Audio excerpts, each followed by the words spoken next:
The air hung thick and heavy with unspoken promises. Each vow I'd ever made to him now felt like a brand seared onto my skin.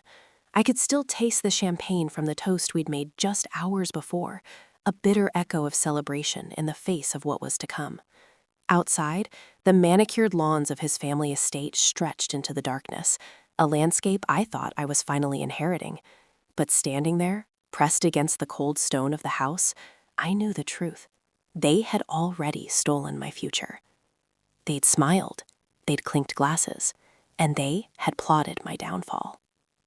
If you would do anything to protect your sister, subscribe now. My name is Natalie, and up until yesterday, I was blissfully ignorant. Tomorrow was supposed to be my wedding day, the culmination of 5 years with a man I believed to be my soulmate, the start of a life I'd meticulously planned. Mark was everything I thought I wanted, handsome, successful, and deeply in love with me, or so I thought. His family, the renowned Harding family, had welcomed me with open arms, or so it seemed. They were the epitome of old money, their lives a tapestry woven with galas, polo matches, and summer homes in the Hamptons. I'd always been a little intimidated, coming from a modest background, but Mark assured me that love transcended social class. He'd said his family adored me for who I was, my intelligence, my kindness, my unwavering support for him. I believed him. I truly did. Last night, I decided to stop by Mark's house, wanting to drop off a small, personalized gift before the madness of the big day consumed us both. I wanted a quiet moment, a chance to express my excitement and gratitude for everything we were about to embark on together. The house was eerily quiet as I approached the back patio, the soft glow of the outdoor lights casting long shadows across the manicured lawn. I could hear voices, hushed but distinct, drifting from the open French doors leading into the living room. I recognized Mark's voice, along with the unmistakable tones of his parents, Richard and Eleanor Harding. Curiosity piqued, I moved closer, drawn in by the gravity of their conversation, a conversation I was never meant to hear. What started as hushed murmurs quickly escalated into a blatant discussion about me, about our impending marriage, and about the true motivations behind it all. Richard's voice, usually so warm and affable, was laced with a cold calculation that sent a chill down my spine. He spoke of the merger between his company and my father's, a deal that had been years in the making, a deal that would solidify their family's position in the market for generations to come.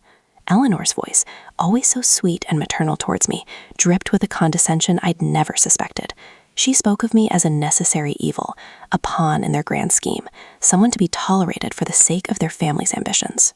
Mark's voice, the voice I'd come to cherish above all others, was the most devastating.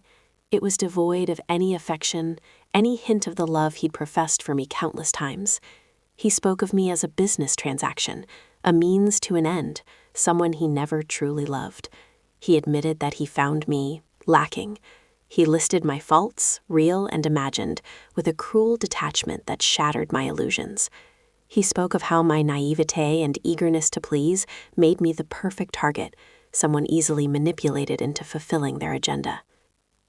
The weight of their words crashed down on me, each syllable a hammer blow to my heart. The future I'd envisioned, the love I'd believed in, the family I'd longed to be a part of, all dissolved into a toxic cloud of deceit and manipulation.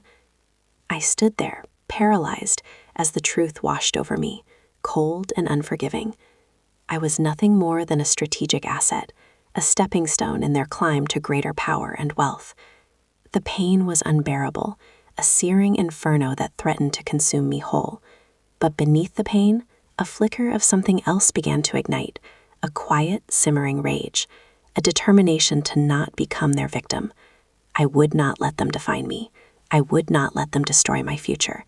I would not let them win. I backed away from the patio, my steps silent, my face betraying nothing of the turmoil raging within. I walked away from the house, from the Hardings, from the life I thought I knew, and into the darkness, where a new plan began to take shape. They thought they had broken me. They thought they had silenced me. They were wrong. The person I trusted most was one of them. The weight of their betrayal was a physical burden, a crushing force that stole my breath and left me gasping for air. Sleep became a distant memory, replaced by endless replays of their callous words, their scheming whispers, their utter disregard for my feelings. Each night I tossed and turned, haunted by the phantom touch of Mark's hand, the echo of his false promises, the sting of his manufactured affection. My appetite vanished, replaced by a constant knot of anxiety that gnawed at my insides. Food turned to ash in my mouth, each bite a reminder of the life they had so casually stolen from me. My reflection became a stranger, a gaunt and hollow-eyed specter staring back from the mirror, a constant reminder of my broken trust and shattered dreams. I tried to rationalize their actions, to find some semblance of understanding in their callous cruelty. Perhaps it was just business, I told myself, a necessary sacrifice in the pursuit of greater wealth and power. Perhaps Mark was simply caught in the web of his family's ambitions, a puppet dancing to their tune. But deep down I knew the truth. Their actions were not driven by necessity, but by greed, by a profound lack of empathy, by a deep-seated belief that they were entitled to manipulate and exploit others for their own gain. I attempted to confront Mark, to seek some explanation, some glimmer of remorse. I called him, my voice trembling, my heart pounding in my chest. He answered, his tone cold and distant, as if speaking to a stranger.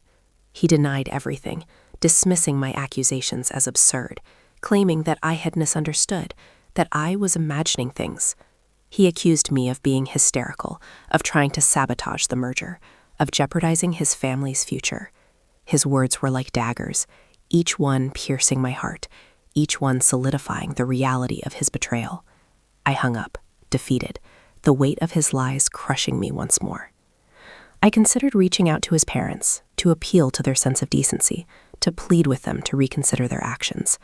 But I knew it would be futile. They were too deeply entrenched in their scheme, too blinded by their ambition to see the devastation they had wrought. They would simply deny everything, dismiss me as an emotional inconvenience, and continue on their path of destruction. Desperate for solace, I turned to my sister, Emily, the one person who had always been my rock, my confidant, my unwavering source of support. I poured out my heart to her, recounting every detail of the overheard conversation, every nuance of their betrayal, every shard of my shattered dreams. She listened patiently, her eyes filled with a mixture of anger and compassion. When I finished, she wrapped me in a tight embrace, her warmth a comforting balm to my wounded soul. She assured me that I was not alone, that she would stand by me, that we would find a way to overcome this injustice. Her unwavering belief in me, her fierce loyalty, gave me a flicker of hope, a renewed sense of determination. Together, we began to dissect the situation, to analyze their motives, to identify their weaknesses. We realized that the merger was the key to their plan, the linchpin that held everything together. If we could somehow disrupt the merger, expose their deceit, we could bring their entire house of cards crashing down. But how? They were powerful, wealthy, and ruthless. They had the resources to squash any opposition, to silence any dissent. We were just two sisters, armed with nothing but our wits and our unwavering resolve. The task seemed insurmountable, the odds stacked heavily against us. But we refused to be intimidated. We refused to be silenced. We refused to let them win. We knew that we had to be smart, strategic, and meticulous. We had to gather evidence, build a case, and expose their treachery to the world. We had to become masters of deception, playing their game, using their tactics against them. It was a dangerous game, one with potentially devastating consequences. But we were willing to risk everything to reclaim our future, to avenge our broken trust, to bring the Hardings to justice. The sleepless nights continued, but now they were filled with a different kind of energy, a focused determination, a burning desire for retribution. The weight of injustice remained, but it was now tempered with a sense of purpose, a quiet confidence that we could overcome any obstacle, that we could emerge from this darkness stronger and more resilient than ever before. The plan was forming, piece by piece, an intricate web of calculated moves, each one designed to expose their lies and dismantle their empire. They had underestimated us. They had mistaken our kindness for weakness. They were about to learn the true meaning of revenge. The walls of my apartment seemed to close in, the familiar space now a suffocating reminder of my isolation. Every object, every photograph, every carefully chosen piece of furniture seemed to mock me, whispering of the future that was never to be. I wandered aimlessly from room to room, a ghost in my own life, unable to escape the crushing weight of their deception. The wedding dress, hanging pristine and untouched in the closet, became a symbol of my broken dreams, a stark reminder of the love that had turned to ash. I couldn't bear to look at it, to touch it, to acknowledge its existence. It was a cruel mockery of the joy and hope that had once filled my heart. I threw myself onto the bed, burying my face in the pillows, desperate to silence the thoughts that swirled relentlessly in my mind. But there was no escape. The voices of Richard, Eleanor, and Mark echoed in my ears, their words cutting deeper than any knife, their betrayal a constant, agonizing presence. I felt myself spiraling into a dark abyss, a place of despair and hopelessness, where the light of my former self flickered and threatened to extinguish. The world seemed to fade, the sounds of the city blurring into a dull roar, the colors of my surroundings dimming to shades of gray. I was adrift, lost in a sea of pain, with no anchor, no direction, no hope of rescue. Emily's calls went unanswered. My phone buzzed incessantly on the nightstand, a persistent reminder of the world outside, the world I no longer felt a part of. But I couldn't bring myself to answer. I couldn't face her, couldn't bear to hear her voice, couldn't bear to witness the concern in her eyes. I didn't want to burden her with my pain, to drag her down into my darkness. I wanted to disappear, to vanish without a trace, to escape the suffocating reality of my existence. I considered just giving up, letting the darkness consume me, surrendering to the despair that threatened to overwhelm me.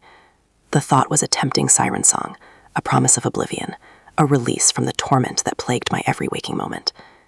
But then, a flicker of defiance ignited within me, a spark of the fire that had always burned beneath the surface. The faces of Richard, Eleanor, and Mark flashed before my eyes, their smug expressions, their callous disregard for my feelings, their unwavering belief in their own invincibility. And I knew that I couldn't let them win. I couldn't allow them to destroy me. I couldn't allow them to escape the consequences of their actions.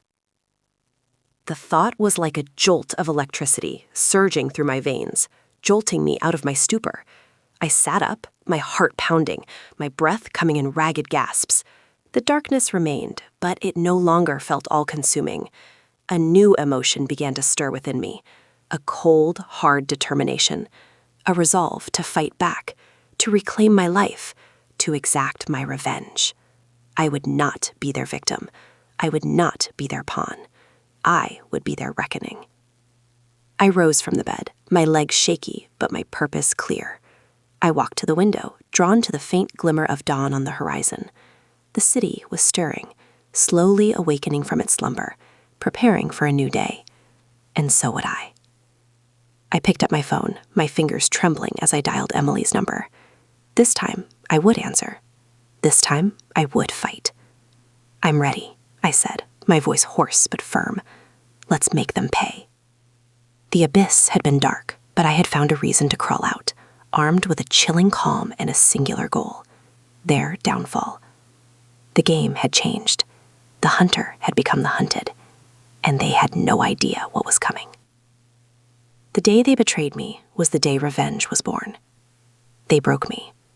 I stayed silent, because the plan had begun. I said nothing. They thought I was done, but I was counting every second. The person I trusted most was one of them. I smiled. I played their game, but I was recording everything. Their biggest weakness? They thought they were untouchable. The exact day they tried to end me, I exposed the truth. They lost everything. I just smiled. Emily and I dove headfirst into research, transforming her cozy apartment into a makeshift war room. Legal documents were strewn across the coffee table, sticky notes plastered every surface, and takeout containers piled up precariously. The first step was understanding the merger inside and out. We needed to pinpoint the exact vulnerabilities, the pressure points where we could apply leverage. My father's company, while successful, was heavily reliant on a few key patents. Richard Harding's corporation wanted those patents, plain and simple. Their plan was to bleed my father dry, acquire his assets at a fraction of their worth, and then discard him like yesterday's trash. The more we dug, the more we uncovered their pattern of behavior. This wasn't the first time the Hardings had used ruthless tactics to crush the competition. There were whispers of shady deals, of competitors mysteriously disappearing, of regulatory loopholes exploited to the fullest extent. We needed proof, concrete evidence that would stand up in court and in the court of public opinion. That's when Emily suggested tapping into my acting skills, the ones I had unknowingly honed while playing the part of the doting fiancé. I would re-enter their world, pretending nothing had changed, and gather the ammunition we needed. I shuddered at the thought of facing Mark again, of feigning affection for the man who had so coldly betrayed me, but I knew it was necessary. This was war, and I had to be willing to play the part, no matter how painful. My first act was to call Mark, feigning a tearful apology for my hysterical outburst. I told him I had been under a lot of stress, that the wedding planning had gotten to me, and that I was ready to put the past behind us. He was wary at first, his voice laced with suspicion, but I laid it on thick, pouring out my heart, reminding him of the love we shared, and playing on his ego. Eventually, he relented, inviting me to dinner at his parents' house. As I stepped back into their opulent mansion, every fiber of my being screamed in protest. The smiles felt like daggers, the hugs like suffocating chains. But I plastered on my best fake smile and played the part of the forgiving fiancé to perfection. Over dinner, I casually steered the conversation toward the merger, peppering them with seemingly innocent questions about the details of the deal. Richard, ever the arrogant businessman, couldn't resist boasting about his strategic moves, subtly revealing key information about their plans. Eleanor, meanwhile, subtly hinted at their strategies to sideline my father, painting him as an aging dinosaur who couldn't keep up with the times. It was all carefully coded, but to my ears, now attuned to their deceit, it was a symphony of incriminating evidence. Emily had equipped me with a tiny, high-definition camera disguised as a piece of jewelry, a delicate brooch that I wore pinned to my dress. It recorded everything, every word, every gesture, every subtle nuance of their conversation. Back at Emily's apartment, we meticulously reviewed the footage, transcribing every word, highlighting the most damning statements. We consulted with a forensic audio expert who enhanced the recordings and confirmed their authenticity. We learned the art of metadata analysis, using specialized software to trace the origins of documents and emails, uncovering hidden connections and revealing deleted files. We discovered a pattern of offshore accounts, shell corporations, and hidden transactions, all designed to conceal their illegal activities. The more we uncovered, the more determined we became to expose them, but we knew that evidence alone wouldn't be enough. We needed a strategy, a plan of attack that would catch them off guard and leave them with no room to maneuver. One evening, while poring over legal documents, Emily had an idea. What if we could prove that they were intentionally sabotaging your father's company to drive down its value? She asked, her eyes gleaming with excitement. If we could show that they were actively working to undermine his business, it would be a slam dunk. It was a brilliant idea, but it was also incredibly risky. We needed access to their internal communications, to their emails, their memos, their secret strategies. That's when I remembered Mark's obsession with technology, his habit of leaving his laptop unlocked and unattended. During one of my carefully orchestrated visits to the Harding mansion, while Mark was distracted with a phone call, I seized the opportunity. I slipped into his study, located his laptop, and quickly copied the contents of his hard drive onto a portable drive. It was a close call, but I managed to escape undetected. The information we extracted from Mark's laptop was a goldmine. We found emails detailing their plans to poach key employees from my father's company, to spread false rumors about its financial stability, and to delay crucial shipments of raw materials. We even discovered a series of encrypted messages that hinted at an even darker scheme, a plan to file bogus lawsuits against my father's company, designed to tie up its resources and damage its reputation. The evidence was overwhelming. The Hardings were not just ruthless, they were criminals. We were ready to strike. My sister, ever cautious, suggested we leak the information to a trusted journalist, someone with a proven track record of investigative reporting. But I had other plans. I wanted to expose them publicly, in a way that would maximize the impact and ensure that they couldn't sweep it all under the rug. I decided to leverage the wedding, the very event they had planned to use for their own gain. I would turn their celebration into their downfall. The wedding invitations had already been sent, the venue booked, the caterers paid. Everything was set for the event of the year, the culmination of my fairy tale romance with Mark Harding. It was the perfect stage for my revenge. I envisioned it all, the grand ballroom filled with hundreds of guests, the champagne flowing, the air thick with anticipation, and then the bombshell, the unveiling of their lies, the exposure of their crimes, the complete and utter destruction of their carefully constructed world. I spent weeks meticulously crafting a presentation, a multimedia exposé that would leave no doubt in anyone's mind about the Hardings' true nature. I compiled the evidence we had gathered, the recordings, the documents, the financial records, weaving them together into a cohesive narrative of deceit and manipulation. I even included excerpts from my father's journals, his heartfelt reflections on his business, his dreams for the future, his unwavering belief in the power of innovation. These were juxtaposed with quotes from Richard and Eleanor, their callous remarks, their blatant disregard for my father's well-being. The contrast was stark, the effect devastating. I knew that the presentation would be emotionally charged, that it would elicit a strong reaction from the audience, but I was prepared. I was ready to face their anger, their denial, their attempts to discredit me. I had truth on my side, and I would not be silenced. I made arrangements with a tech-savvy to live stream the wedding, ensuring that the presentation would be broadcast to the world, beyond the confines of the ballroom. There would be no escaping the consequences of their actions. The days leading up to the wedding were a blur of activity. I attended dress fittings, met with florists, and finalized the seating arrangements, all while secretly preparing for my grand finale. I had to maintain the facade of the happy bride-to-be, even as my stomach churned with disgust. Mark, oblivious to my true intentions, was basking in the glow of his impending triumph. He seemed genuinely excited about the wedding, about the prospect of merging our families and consolidating his power. He had no idea that he was walking into a trap, that his carefully laid plans were about to be turned against him. Eleanor, on the other hand, seemed to sense that something was amiss. She watched me with narrow eyes, her smile tight and insincere. I could feel her suspicion, her unease, but I refused to give her any satisfaction. I played my part to perfection, reassuring her of my love for Mark, praising her impeccable taste, and feigning excitement about our future together. I knew that she was trying to unnerve me, to break my resolve, but I was too far gone to be intimidated. My focus was laser sharp, my determination unwavering. The Hardings had underestimated me, and they were about to pay the price. The rehearsal dinner was a tense affair, filled with forced smiles and veiled threats. Richard delivered a rambling toast, praising the virtues of family and the importance of loyalty, his words dripping with irony.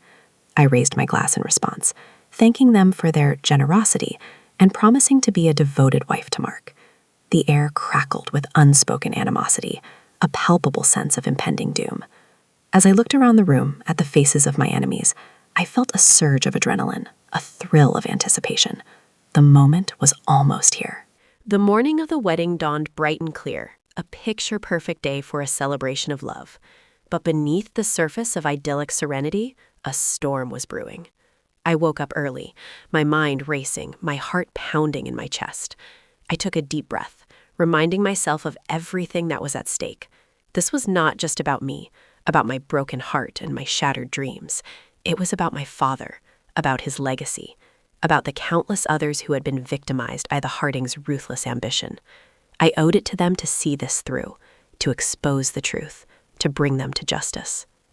I spent the morning getting ready, transforming myself into the image of the perfect bride. I donned the white dress, the one that had once symbolized my hopes and dreams, now a symbol of my impending victory.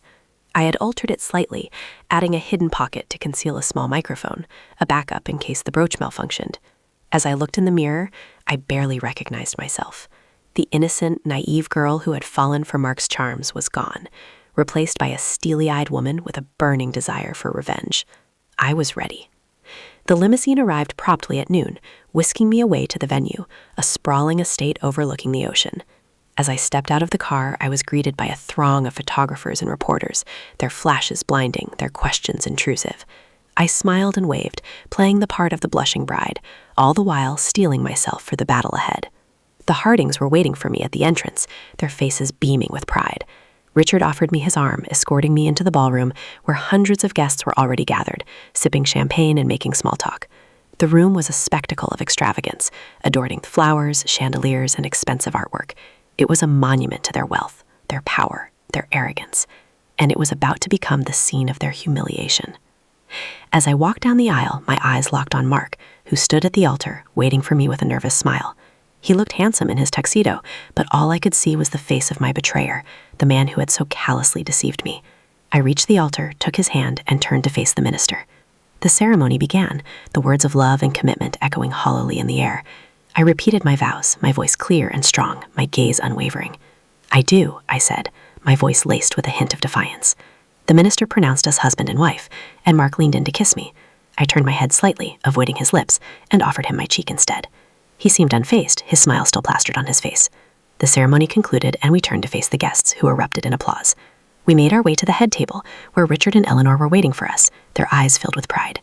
"Congratulations, my dear," Eleanor said, embracing me tightly. "Welcome to the family."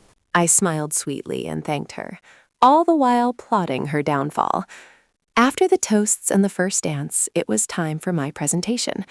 I approached the microphone, my heart pounding in my chest, my hands trembling slightly. I took a deep breath and began to speak. "Good evening, everyone," I said, my voice calm and steady. "I have something I'd like to share with you all." The room fell silent, all eyes on me. This was it, the moment of truth. "Before we celebrate this union," I continued, "I think it's important for you all to know the truth about the Harding family." A murmur rippled through the crowd. Richard and Eleanor exchanged nervous glances. Mark looked confused. I took a sip of water, my eyes fixed on my targets. "What I'm about to show you will shock you," I said, my voice rising with intensity. "It will reveal the depths of their deception, their ruthlessness, their criminal behavior." I nodded to my friend in the sound booth, and the lights dimmed. The screen behind me flickered to life, displaying the first slide of my presentation. The title read, "The Truth About the Hardings." A collective gasp filled the room. Richard stood up, his face red with anger. "What is the meaning of this?" he demanded, his voice shaking with rage. "Sit down, Richard," I said, my voice firm. "The show is about to begin." The next slide showed a photo of my father, his face etched with worry. Underneath the photo was a quote from his journal. "I fear that the Hardings are trying to ruin me." I paused for effect, letting the words sink in. "My father," I continued, "built his company from the ground up, through hard work, innovation, and unwavering integrity. But the Hardings saw him as a threat, as an obstacle to their own ambitions." I advanced to the next slide, which displayed a series of emails between Richard and Eleanor, detailing their plans to undermine my father's business. The emails were damning, filled with malicious intent and blatant disregard for the law. The crowd gasped again, their faces etched with disbelief. Richard slammed his fist on the table, his face contorted with rage. "This is outrageous," he shouted. "These emails are fabricated. This is a lie." "Are they, Richard?" I asked, my voice dripping with sarcasm. "Perhaps you'd like to explain the offshore accounts, the shell corporations, the hidden transactions." I advanced to the next slide, which displayed a series of financial records, tracing the flow of money from the Hardings' accounts to various offshore destinations. The evidence was irrefutable. The Hardings were guilty of fraud, embezzlement, and a host of other crimes. The room was in an uproar. Guests were whispering to each other, their faces filled with shock and dismay.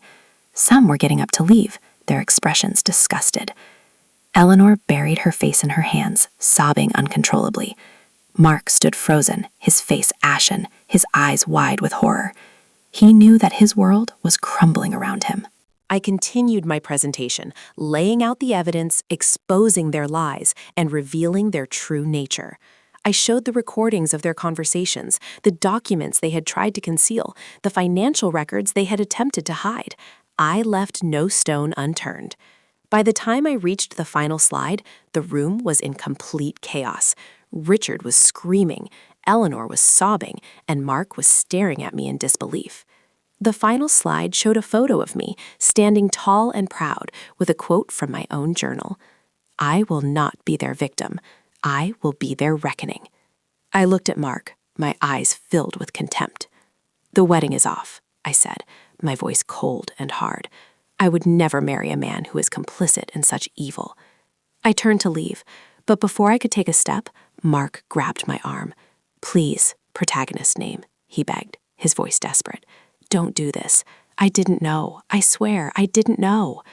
I looked at him, my eyes filled with disgust. "I don't believe you," I said. "And even if I did, it wouldn't change anything.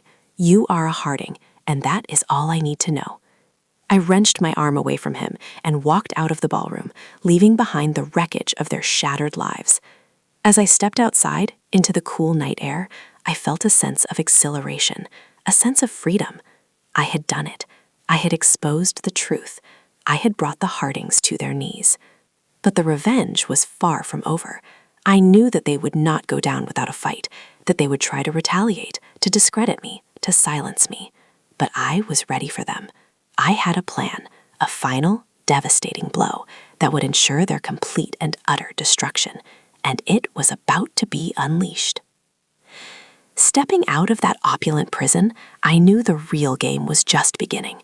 The wedding takedown was merely the opening act. The world now knew the Hardings were liars and cheats, but they still had power, influence, and deep pockets. My next move needed to be surgical, precise, and undeniable. I disappeared for a few days, going completely off the grid. My sister, bless her cautious soul, was frantic, but I couldn't risk anyone knowing what I was planning. I met with my contact, the one who'd helped me secure the live stream. He was a former investigative journalist, disillusioned with the mainstream media and eager for a chance to expose the truth. He had connections, access to information that even I couldn't obtain. Together, we finalized the release of the full, unedited recordings, the ones I'd secretly made over months. Not just the financial documents and emails, but also the private conversations, the unguarded moments where the Hardings revealed their true selves. The strategy was simple: flood the zone, release everything at once, overwhelming their ability to control the narrative. We targeted news outlets, social media platforms, and online forums, ensuring that the information reached every corner of the globe. Within hours, the Hardings' empire began to crumble. Their stock prices plummeted, their business partners severed ties, and their carefully cultivated reputation was in tatters. But that wasn't enough. I wanted to see them face justice, to answer for their crimes. That's where the encrypted messages came in. We discovered them weeks ago, hints of a darker scheme beyond mere financial manipulation. My journalist friend had cracked the code. The messages revealed a conspiracy to deliberately sabotage my father's company, not just through false rumors and delayed shipments, but through industrial sabotage, acts that could have endangered lives. We handed the decrypted messages over to the authorities, along with all the evidence we had gathered. The FBI launched an investigation, and within days, Richard and Eleanor Harding were arrested. The charges were extensive: fraud, conspiracy, obstruction of justice, and reckless endangerment. The media frenzy was intense, a feeding frenzy of reporters and cameras, all eager to capture the downfall of the once untouchable Hardings. Mark, however, was a different story. He claimed ignorance, insisting that he had no knowledge of his parents' illegal activities. I didn't believe him, not for a second. He was a Harding, after all, raised in their world of deceit and entitlement. But proving his involvement was another matter. That's when I remembered Sarah, Mark's former assistant. She had been fired a few months ago, supposedly for incompetence, but I suspected there was more to the story. I tracked her down, and after some coaxing, she agreed to meet with me. She was hesitant at first, afraid of retaliation from the Hardings, but I assured her that she would be protected. I told her about my father, about the damage they had caused, and about my determination to see them brought to justice. Finally, she relented. She revealed that Mark had been actively involved in his parents' schemes, that he had handled the offshore accounts, coordinated the sabotage, and even participated in the cover-up. She had proof, copies of documents, emails, and recordings that she had secretly saved. We turned the evidence over to the authorities, and Mark was arrested shortly thereafter. The trial was a spectacle, a circus of accusations and denials, of tears and recriminations. Richard and Eleanor tried to blame each other, each desperate to avoid the consequences of their actions. Mark pleaded ignorance, claiming that he had been manipulated by his parents. But the evidence was overwhelming, the truth undeniable. In the end, all three were found guilty.